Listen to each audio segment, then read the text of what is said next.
গত সানডেতে আমরা বন্ধু বান্ধব সবাই মিলে চলে গেছিলাম বিজয়া সেলিব্রেট করতে।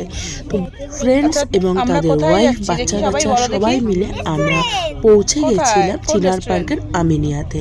বাচ্চাগুলো বলছে বুঝতেই নদ পারছো জানিস? আমরা কোথায় যাচ্ছি। ওরা চেষ্টা করছে বলার, লাস্ট অব্দি নদও কিন্তু ঠিক বলতেই পেরেছে। শুনে নাও তোমরা যে কি বলছে ও। বল বল। Very good. বুঝতে পারলে যে ওরা কি বলছে।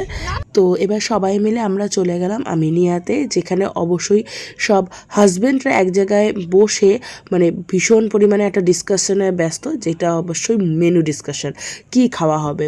তো সবাই মিলে বসে পড়লাম, আর মেনু যাই আসুক না কেন সবার ফার্স্টে তো একটা স্টার্টার দরকারি।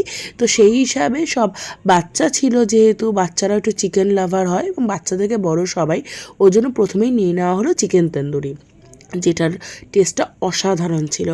এরপরে অবশ্যই যেহেতু আমিনিয়া, বিরিয়ানি ছাড়া তো কোনো কথা হবে না, চলে আসলো বিরিয়ানি। আর বান্টি দ্বারা নিয়েছিল সম্ভবত চিকেন ভর্তা আর নান। আর বিরিয়ানির যে মাংসটা সেটা আমি তোমাদের দেখাচ্ছি, দেখো এত জুসি ছিল খেতে। আর বিরিয়ানির মাংস যদি জুসি না হয় তাহলে অবশ্যই খুব একটা কিন্তু মানে মনকে আনন্দ দেয় না। তো আমি তোমাদের দেখো দেখাচ্ছি যে এতটাই জুসি ছিল, আর কোয়ান্টিটিও মোটামুটি ছিল পেট ভরার মতো। তো এইভাবেই আমরা বিরিয়ানি এবং লাস্টে লাইম সোডা দিয়ে শেষ করলাম। আর যেখানেই ঘুরতে যাই আমরা মেয়ে মানুষদের ছবি না তুললে কিন্তু হয় না। তো ছবি তুলে সবাই মিলে খুব এনজয় করে আমরা কাটালাম বিজয়া সম্মেলনী।